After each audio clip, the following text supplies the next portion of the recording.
Then 3.2, a lift is coming from 8th floor and is just about to reach 4th floor, taking ground floor as origin and positive direction upwards for all quantities. Which one of the following is correct? ठीक है, इसको हम देख लेते हैं। देखिए, इन्होंने यहाँ पे आपसे एक बात क्लियर कर दी है कि ग्राउंड फ्लोर आपका ओरिजिन है। आप सभी लिफ्ट में जाते हैं, आपने देखा है लिफ्ट ऊपर जाती है तो नीचे से ऊपर जब जा रही है तो ये डिस्टेंस आपका क्या है? पॉजिटिव। ठीक, ये आपका ग्राउंड फ्लोर है, इसको मैं ग्राउंडिंग जैसा कर देता हूँ। ये है आपका ओरिजिन 0, और यहाँ से थोड़ा ऊपर इधर आपकी लिफ्ट है 8th फ्लोर पे। तो आप मान लीजिए यहाँ से यहाँ तक का डिस्टेंस कितना है? लेट अस से 8 मीटर। बहुत कम डिस्टेंस है, छोटा सा एलिवेटर बना दिया मैंने रूम के अंदर ही, और इसके नीचे यहाँ पर कहीं है 4th फ्लोर। तो ये डिस्टेंस आप मान लीजिए 4 मीटर। हर फ्लोर का डिस्टेंस 1 मीटर। ठीक, एक खिलौने वाला एलिवेटर बना दिया है। अब इन्होंने क्या बोला है कि जब आप ऊपर की तरफ देख रहे हैं इन दी अपवर्ड डायरेक्शन, ये आपका क्या है? पॉजिटिव।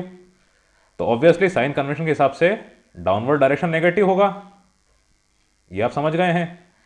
आपका distance, displacement with respect to ground, जहाँ पर भी आपकी लिफ्ट है वो ऊपर अगर जा रही है तो पॉजिटिव है, नीचे अगर आ रही है तो नेगेटिव है।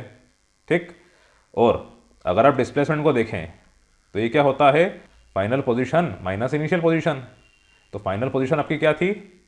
4th फ्लोर पे, मतलब 4 मीटर। तो 4 मीटर माइनस इनिशियल पोजीशन थी आपकी 8 मीटर, तो 4 माइनस 8 मतलब -4। तो इस तरह से आपको डिस्प्लेसमेंट क्या आ रहा है? नेगेटिव।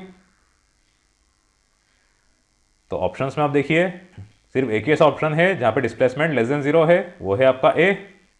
तो इसका आंसर है ए।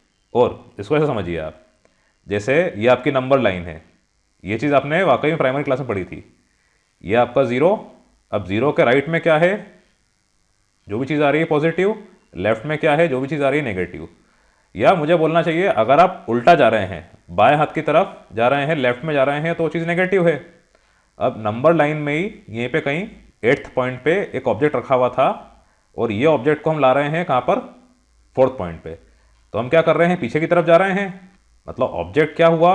उल्टा डिस्प्लेस हुआ, तो नेगेटिव। इतना आप समझते हैं। 8 में 4 कम हुआ तो -4, 8 -4, इसीलिए डिस्प्लेसमेंट क्या होगा? नेगेटिव। ठीक, इस तरह से भी इसको आप ध्यान रखिएगा, साइन कन्वेंशन से भी, नंबर लाइन से भी। और यहाँ पे जो आपको मैंने मैथमेटिकली करके बताया कि 4 - 8 final position minus initial position, मतलब 4 - 8 इज इक्वल टू -4, ये भी नेगेटिव। ठीक, अब दूसरी बात, आपका ऑप्शन ए करेक्ट तो है, पर इसमें वेलोसिटी एक्सेलरेशन पॉजिटिव कैसे, हम ये भी देख लेते हैं। आपका डिस्प्लेसमेंट तो नेगेटिव आ गया। आप जानते हैं वेलोसिटी क्या होती है? Displacement upon time. अब जब डिस्प्लेसमेंट नेगेटिव है, आपके न्यूमरेटर में नेगेटिव वैल्यू है, अपॉन टाइम, टाइम कभी नेगेटिव होता नहीं है, तो टाइम क्या है? Positive value. तो negative value upon positive value क्या मिलेगी? आपको नेगेटिव वैल्यू मिलेगी। तो इसीलिए वेलोसिटी भी क्या हो जाएगी? Less than 0। तो आपको यहाँ पर x इज लेस देन 0 और v इज लेस देन 0 मिल गया।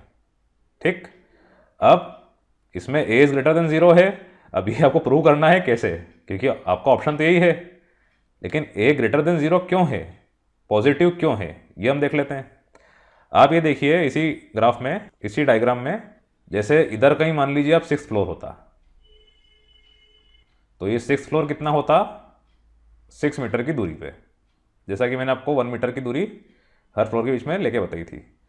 अब ऑब्वियसली ये लिफ्ट 8th पोजीशन से स्टार्ट हुई है और 4th पोजीशन पे आके रुकी है, तो 4th पोजीशन तक आते आते, 4th फ्लोर तक आते आते इसकी वेलोसिटी कम हो रही थी।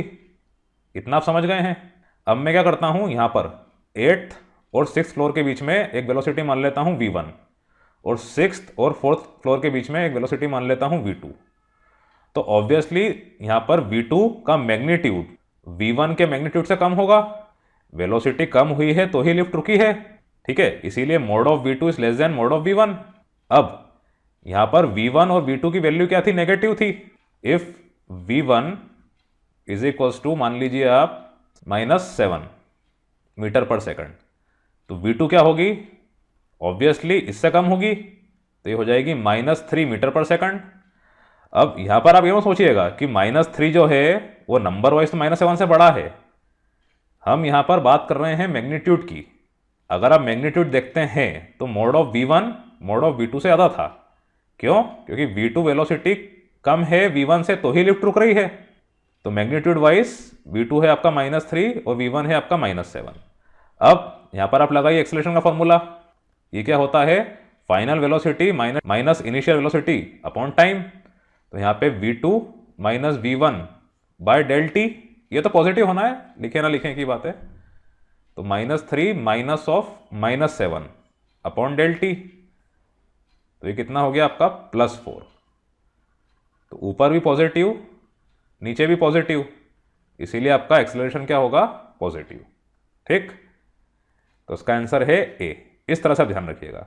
और ये चीज़ आप ऐसा समझिए कि आप अगर उल्टा जा रहे हैं और उल्टे में जाने में आपकी स्पीड क्या हो रही है? कम हो रही है, तो वेलोसिटी टाइम का जो स्लोप बनेगा वो पॉजिटिव रहता है। ये आप ग्राफ में स्टडी करिएगा, इसके बहुत सारे ग्राफ्स हैं, आपको मैं क्वेश्चन कराऊंगा उसके भी, उसमें आपको और क्लियर हो जाएगा। पर ये सिचुएशन के हिसाब से आप देखिए कि अगर हम मैथमेटिकली भी इसको देखते हैं तो V1 और V2 इन दोनों का मैग्नीट्यूड क्या है? कुछ इस तरह से है कि V1 is greater than V2 है। और एक्सेलरेशन क्या होता है? Final velocity minus initial velocity upon time. तो ऐसा करने पे आपको एक्सेलरेशन पॉजिटिव मिल रहा है। तो यहाँ per your retardation it is positive in value, negative का नेगेटिव, माइनस माइनस प्लस। तो उसका आंसर है ए।